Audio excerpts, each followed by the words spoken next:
Assalamualaikum warahmatullahi wabarakatuh. Alhamdulillahirabbil alamin wassalatu wassalamu ala Rasulillah wa ba'd. Teman-teman semua, alhamdulillah, mari kita lanjutkan untuk pembahasan tentang 7 golongan yang insya Allah nanti akan mendapatkan naungan dari Allah Subhanahu wa taala di akhirat nanti. Maka yang kemarin kita sudah bahas bahwa yang pertama adalah al-imamul adil, yaitu adalah seorang pemimpin yang adil, imam yang adil. Maka pada kali ini kita akan meneruskan, yaitu yang kedua, sab'atun yudhilluhumullahu fi dhillihi yauma la dhilla illa dhilluh, al-imamul adil. Yang kedua, wasyabun nasa'a bi ibadati rabbih. Jadi yang kedua ini adalah seorang pemuda itu yang dalam hidupnya untuk ketaatan kepada Allah Subhanahu wa taala. Seorang pemuda yang tumbuh untuk beribadah kepada Allah Subhanahu wa taala. Maka seorang pemuda yang seperti ini insya Allah nanti akan mendapatkan naungan oleh Allah Subhanahu wa taala di akhirat nanti. Kenapa? Karena kebanyakan pemuda, kebanyakan orang-orang yang masih belia itu adalah mereka hanya mengikuti hawa nafsu, atau kebanyakan mereka itu sakarepe dhewe. Nah, istilahnya seperti itu. Jadi ingin terserah, ya, ingin terserah. Sebagaimana kalau hawa nafsu, menuruti hawa nafsu itu adalah mengarah kepada keburukan. Dalam Al-Qur'an surat Yusuf juga dijelaskan ayat 53-nya Allah Subhanahu wa taala berfirman, "Inna nafsa la ammaratum bisu." Jadi sungguhnya hawa nafsu itu mengarah kepada keburukan.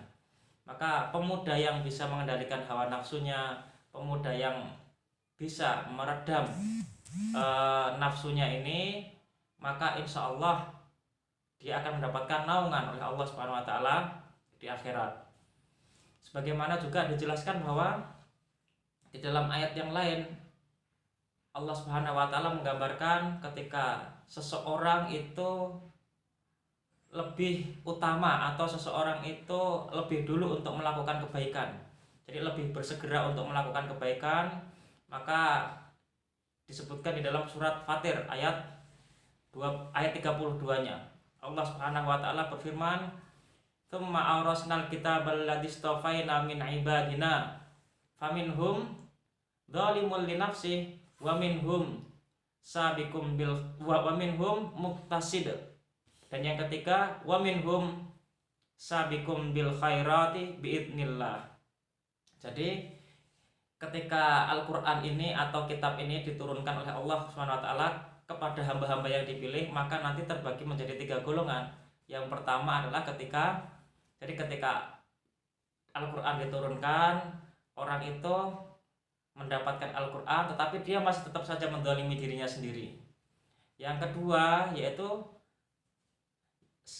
muqtasid, artinya pertengahan. Jadi dia itu juga masih tetap melakukan kewajiban-kewajiban, tetapi masih melakukan hal-hal yang makruh dan lain sebagainya. Banyak penafsiran pada pembahasan ini. Dan yang ketiga ini adalah sabiqum bil khairati biidznillah. Jadi yang ketiga ini orang yang lebih dulu untuk melakukan kebaikan. Nah, maka pemuda-pemuda ini ketika di dalam kehidupannya, jadi belum tua, jadi masih muda, dalam kehidupannya dia melakukan ketaatan kepada Allah, rajin beribadah kepada Allah, maka akan termasuk ke dalam golongan yang ketiga ini, yaitu adalah sabiqum bil khairat, yaitu adalah dia itu bersegera, masih muda, bersegera untuk melakukan kebaikan-kebaikan. Maka ini sangat luar biasa sekali. Bahkan seorang pemuda atau seorang anak itu tidak hanya bermanfaat untuk dirinya sendiri. Seorang anak yang soleh tidak hanya bermanfaat untuk dirinya sendiri, tetapi juga bisa bermanfaat untuk orang tuanya. Sebagaimana dijelaskan di dalam sebuah hadis, idza matal insanu, di dalam hadis yang lain, idza mata banu adama in qata'a amaluhu illa min thalathin. Jadi ketika anak Adam itu meninggal dunia, terputuslah semua amalnya, ya, kecuali 3 perkara, illa min thalathin, shadaqatin jariyatin. Jadi pertama adalah sedekah jariyah, yang kedua ilmin yuntafa'u bih, ilmu itu yang bermanfaat. Yang ketiga yaitu waladin sholihin yad'ulah. Yang ketiga adalah seorang anak, seorang pemuda atau seorang anak itu yang dia senantiasa mendoakan kedua orang tuanya. Artinya seorang anak atau seorang pemuda yang dia dalam hidupnya itu beribadah kepada Allah, dalam ketaatan kepada Allah, itu tidak hanya berguna untuk dirinya sendiri, tetapi juga nanti insya Allah ketika di akhirat dia pun juga akan berguna untuk orang tuanya. Maka disinilah Allah memberikan naungan, yaitu naungan kepada pemuda yang dalam kehidupannya, pemuda yang dalam hidupnya, pemuda yang senantiasa taat kepada Allah, pemuda yang senantiasa dalam beribadah kepada Allah Subhanahu wa taala. Insyaallah mudah-mudahan kita semua nanti juga termasuk ke dalam golongan ini. Barakallahu fikum. Assalamualaikum warahmatullahi wabarakatuh.